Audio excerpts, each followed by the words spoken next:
Hi viewers, welcome to my kitchen Bhanukai madam. இன்றைக்கி ரொம்ப ரொம்ப டேஸ்டியான ஒரு சமையல் காம்போ பார்க்க போகிறோம். மாலைய பட்சத்தோட 4வது நாளில் இருக்கோம். இன்றைக்கி சேனக்கிழங்கு வறுவல், சுட சுட சாதம், உளுந்து ஊற வச்சு குட்டி குட்டியாக பால் மாதிரி போட்டு மோர் குழம்பு, ஒரு எம்மையான ஜீரக ரசம். வாங்க அதை எப்படி பண்ணுறதுன்னு பார்க்கலாம். இப்போ தான் என்னோடய சேனலை ஃபஸ்ட் டைம் பார்க்குறீங்கன்னா பானுகாய் மேடம் குக்கிங் சேனலுக்கு லைக் போடுங்க, வீடியோவை ஷேர் பண்ணுங்கள், மறக்காமல் சேனலுக்கு சப்ஸ்கிரைப் பண்ணி சப்போர்ட் பண்ணுங்கள். வாங்க இப்போ நம்ம வீடியோக்குள்ளே போகலாம். முதல்ல உளுந்து ஒரு டம்ளர் இந்த மாதிரி கோபுரம் மாதிரி கீழே கொட்டுற அளவுக்கு ஊற வச்சுருக்கேன். இதில் ஒரு 2 ஈடு நான் பால் மாதிரி போட்டு குழம்புக்கு போட்டோம் அப்படின்னா போதும். மிச்சத்தை நம்ம ஈவினிங் ஸ்நாக்ஸுக்கு கூட வச்சுக்கலாம். மாவு எடுத்து ஃப்ரிட்ஜில் வச்சுட்டிங்க அப்படின்னா இது ஒரு 1 ஹவர் ஊறட்டும். அதே நேரத்தில் மோர் குழம்புக்கும் இப்போ நம்ம ஊற போட்டுடலாம். நல்லா 1 டேபிள் ஸ்பூன் கிட்ட கடலைப்பருப்பு சேர்க்குறேன். இதெல்லாம் ஊற வச்சு அரைச்சிங்கன்னா மிக்சியோட பிளேடு அடிப்படாமல் இருக்கும். 1 டேபிள் ஸ்பூன் கடலைப்பருப்பு,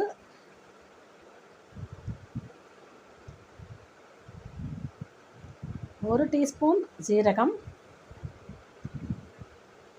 காரம் இருக்கிற வரமிளகா ஒரு 2 சேர்த்துருக்கேன், பச்சை மிளகா 1 சேர்த்துருக்கேன். இந்த மாதிரி கலந்து மோர் குழம்பு பண்ணிங்கன்னா சூப்பராக இருக்கும். ஒரு சின்ன துண்டு இஞ்சி. இதை இப்போ நம்ம தண்ணி விட்டு ஊற வச்சுக்கலாம். ஊற வச்சு அரைச்சோம் அப்படின்னா ஈஸியாக மசிஞ்சு வந்துடும் நமக்கு. இப்போ நான் வடைக்கும் அரைச்சிட்டேன், அந்த மோர் குழம்புக்கும் அரைச்சி கொண்டு வந்துட்டேன். 1 ஹவருக்கு அப்புறம் எல்லாத்தையும் அரைச்சிட்டேன். வடை மாவும் 1 மணி நேரம் ஊறி இருக்குது. உளுந்து மிக்சியிலேயே தண்ணி விடாமல் நல்லா கெட்டிமாக அந்த மாதிரி அரைச்சிக்கோங்க. நீங்கள் உப்பு போடாமல் கைகளால் பீட் பண்ணிவிட்டு அப்புறமா உப்பு சேர்த்திங்கன்னா மாவு நல்லா திக்காக இருக்கும். உருட்டி போடுறதுக்கு பந்து மாதிரி சூப்பராக வரும். இதில் பாதி மாவு கூட நீங்கள் 2 ஈடு பால் போட்டு நான் மோர் குழம்புல போட்டுருவேன். மிச்சத்தை ஃப்ரிட்ஜில் எடுத்து வச்சுக்கிட்டிங்கன்னா ஈவினிங் நீங்கள் அதில் கேரட்டு, கொத்தமல்லி, கருவேப்பிலை எல்லாம் போட்டு குழந்தைங்களுக்கு ஸ்நாக்ஸ் மாதிரி கூட குட்டி குட்டியாக பால் மாதிரி பொரித்து தரலாம். வடை மாதிரி கூட தட்டிக்கலாம். இப்போ நான் அரைச்ச விழுத இண்டாலியம் கிண்ணத்தில் சேர்த்துட்டேன். ஒரு 1/2 லிட்டர் தயிர், நல்ல திக்கான தயிர், ரொம்ப புளிப்பு இல்லாத தயிரில் மோர் குழம்பு பண்ணுங்கள். அப்போ தான் சூப்பராக இருக்கும். ரொம்ப புளிக்கக்கூடாது. அதை மோர் மாதிரி நல்லா திக்காக மத்தால் கடைஞ்சி வச்சுருக்கேன். அதையும் இந்த அரைச்ச விழுதோடு ஆட் பண்ணிக்கிறேன். இப்போ அடுப்பு சிம்மில் இருக்கட்டும். இது அப்படியே ரசம் மாதிரி நல்லா நுரைச்சி வரணும். இது அப்படியே இருக்கட்டும்.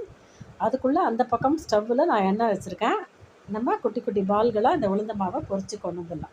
இதில் நான் உளுந்தில் என்ன சேர்த்து அரைச்சிருக்கேன்னு பார்த்தீங்கன்னா உப்பு சேர்த்து அரைச்சிருக்கேன். இப்போ மஞ்சப்பொடி, மோர் குழம்புக்கு ஒரு சிட்டிகை மஞ்சப்பொடி போட்டுக்கோங்க. ரொம்ப கலர்ஃபுல்லாக இருக்கும் மோர் குழம்பு. இப்போ இந்த குட்டி குட்டியாக பால் பொரிக்கிறதுக்கு அடுப்பில் கடாய் வச்சு நான்ஸ்டிக் கடாயில் கொஞ்சம் எண்ணெய் விட்டுக்கிறேன், கடல் எண்ணெய்.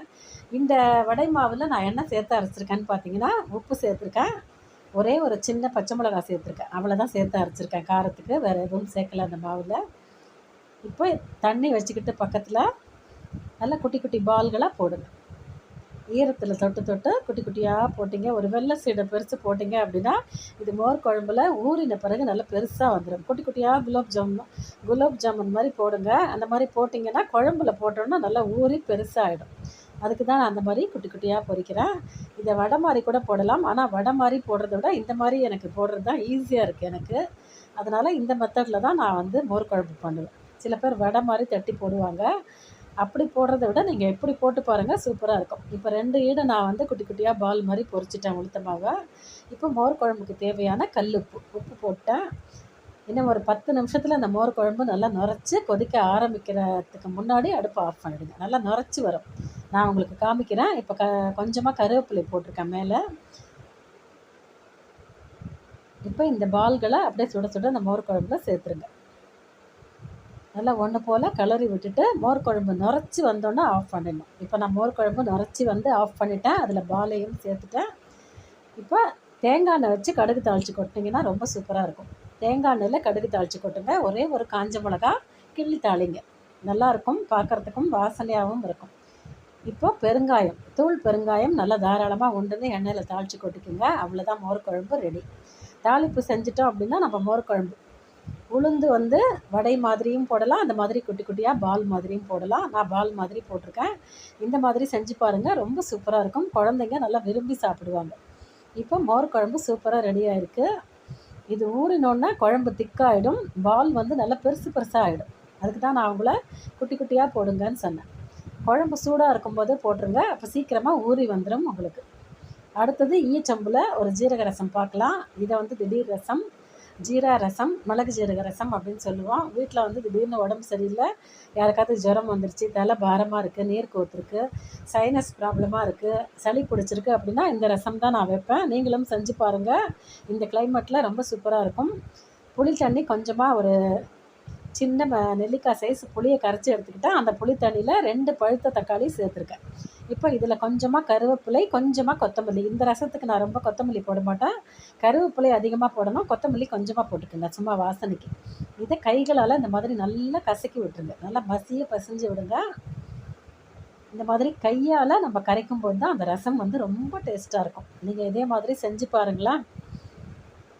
இந்த புளி தண்ணியில் இந்த தக்காளி, கருவேப்பிலை, கொத்தமல்லி எல்லாத்தையும் மஞ்சள் பொடி எல்லாம் சேர்த்து நல்லா ஒன்று போல் பிசைஞ்சு கொடுத்துட்டேன்.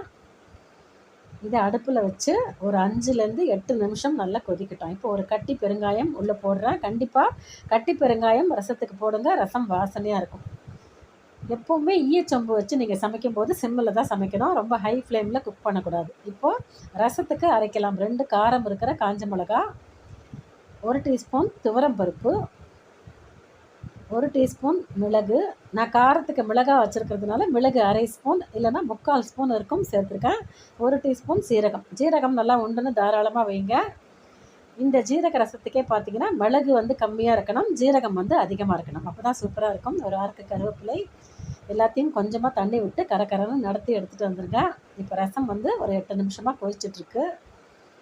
இந்த மாதிரி நல்லா கொதித்த பிறகு அடுப்பு சிம்மில் வச்சுட்டு நம்ம அரைச்சி விழுதை இதில் சேர்த்துருங்க. நல்லா கரகரப்பாக அரைங்க, ரொம்ப போட்டு மழப்பாக அரைக்கக்கூடாது, ரசம் குழம்பிக்கும்.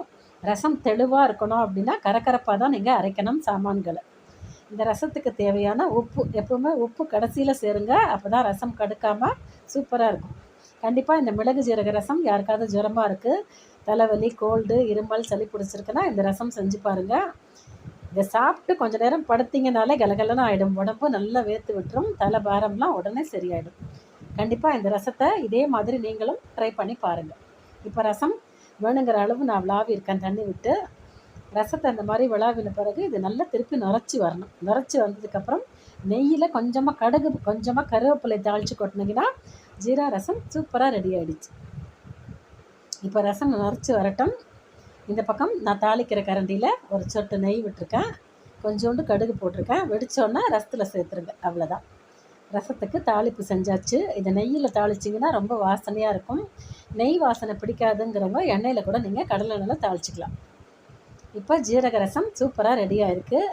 ஒரு கட்டி வெல்லம் போடுங்க, இது ஆப்ஷனல் தான். வெல்லம் போட்டிங்கன்னா சூப்பராக இருக்கும். நான் ஒரு கட்டி வெல்லம் சேர்ப்பேன், ரசம் பிரமாதமாக இருக்கும். இப்போ சேனைக்கிழங்கு குட்டி குட்டியாக ஸ்கொயராக நறுக்கி வச்சுருக்கேன். நல்லா 2-3 தடவை நல்லா உப்பு போட்டு, கல் உப்பு நல்லா தேய்ச்சி வாஷ் பண்ணி எல்லாத்தையும் எடுத்துருங்க தண்ணியை. உப்பு கல் உப்போடு சேர்த்து நீங்கள் நரன்னு இதை வந்து பிசையும் போது தான் அதில் இருக்கிற அந்த அரிப்புத்தன்மை, அந்த அரிப்புத்தன்மையெலாம் இந்த கருணக்கிழங்குலேருந்து போயிடும். இதை கருணக்கிழங்குன்னு சொல்கிறாங்க, நாங்கள் சேனைக்கிழங்கு அப்படின்னு சொல்லுவோம். ஒரு சிட்டிகை மஞ்சப்பொடி, ஒரு 5 நிமிஷம் இந்த கிழங்கு வெந்தால் போதும். இதுக்கு தேவையான மஞ்சப்பொடி, உப்பு சேர்த்துட்டா. இப்போ இது நாக்கு அரிக்காமல் இருக்கிறதுக்காக ஒரு சின்ன புளியை அதில் அப்படியே முழுசாக போட்டுருங்க வேகும்போது. இது 5லேருந்து ஒரு 8 நிமிஷம் வேகட்டும். மூடி போட்டு மூடி வச்சுருங்க. 3/4 வேக்காடு குக் பண்ணிங்கன்னா போகிறோம், ஏன்னா நம்ம திருப்பி ரோஸ்ட் பண்ண போகிறோம். ரொம்ப போட்டு மாவு மாதிரி வேக வைக்காதீங்க. ஒரு 5 நிமிஷம் 6 நிமிஷம் தான். 3/4 பங்கு வெந்து வந்தோடனே தண்ணியை எடுத்துட்டு வடிகட்டி வச்சுக்கோங்க. இப்போ எனக்கு நல்லா வெந்திருக்கு. வடிகட்டி ஆற வச்சுருங்க, நல்லா ஆறணும். ஆறின பிறகு நீங்கள் ரோஸ்ட்டு பண்ணணும். இப்போ இண்டாலியம் கடாய் வச்சுருக்கேன். அந்த கிழங்கு நல்லா ஆறி இருக்குது. 2 ஆறுக்கு அந்த சேனைக்கிழங்குல கருவேப்பிலை போட்டிருக்கேன். நல்லா ஒரு 3 ஸ்பூன் கிட்ட எண்ணெய் தாராளமாக வச்சுக்கோங்க. ஒரு சிட்டிகை கடுகு, ஒரு 1/2 ஸ்பூன் கிட்ட உளுத்தம்பருப்பு சேர்க்குறேன். உளுந்து செவந்து வந்தோன்னா இப்போ இந்த வெந்து ஆறி இருக்கிற அந்த சேனைக்கிழங்கு மேலே 2 ஆறுக்கு கருவேப்பிலை போட்டு வச்சுருக்கேன், அதையும் போட்டுருங்க. எல்லாத்தையும் போட்டு ஒன்று போல் நல்லா ரோஸ்ட் பண்ணி விடுங்க. நம்ம கிழங்கு வேகும்போது உப்பு போட்டோம், அதனால் உப்பு சேர்க்க வேண்டிய அவசியம் இல்லை. காரம் மட்டும் சேர்த்து நம்ம ரோஸ்ட் பண்ணோம்னா போதும். இப்போ தனி மிளகாத்தூள், காரம் இருக்கிற வரமிளகாய் பொடி ஒரு சின்ன ஸ்பூனால் 1/2 ஸ்பூன் சேர்த்துருக்கேன். 1/2 ஸ்பூன் கிட்ட சாம்பார் பொடியும் போட்டுக்குங்க.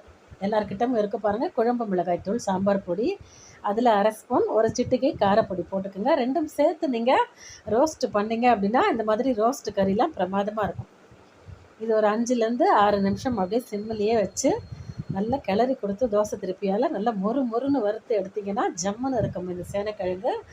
வாசனைக்கு பெருங்காய பவுடரும் மேலே போட்டுக்குங்க. அவ்வளோதான், எம்மியான சேனைக்கிழங்கு ஃப்ரை சூப்பராக ரெடி ஆகிருக்கு. உங்களுக்கு எவ்வளோ முறுமுறுன்னு வேணுமோ அடுப்பை சிம்மில் வச்சு நிதானமாக வறுத்து விட்டிங்கன்னா நல்ல கிறிஸ்பியான சேனைக்கிழங்கு வறுவல் ஜம்முன்னு ரெடி ஆகிடும். இந்த மாதிரி நல்ல முறுமுறுன்னு ரோஸ்ட் பண்ணால் தான் எங்கள் வீட்டில் எல்லாருக்கும் பிடிக்கும். மேலே பெருங்காய பவுடரை கடைசியில் சேருங்க, அப்போ தான் வாசனை பிரமாதமாக இருக்கும். அளவு குறைஞ்சிக்கிட்டே வரும் பாருங்கள், எவ்வளோ குறைஞ்சி போச்சு பாருங்கள் அளவு. நல்ல கலகலன்னு ஒட்டாமல் ஒன்றோட ஒன்று இந்த மாதிரி திருப்பும் போது கலகலன்னு திரும்பும். அவ்வளோதான், ரோஸ்ட் ஆகிடுச்சின்னு அர்த்தம். சூப்பராக சேனைக்கிழங்கு வறுவல் எம்மியாக ரெடியாக இருக்குது. இன்றைக்கி இந்த மாலையை பற்றி சமையல் பார்த்துருப்பீங்க. முறுமுறுன்னு சேனைக்கிழங்கு ஃப்ரை, நல்லா சுட சுட உதிரான சாதம்,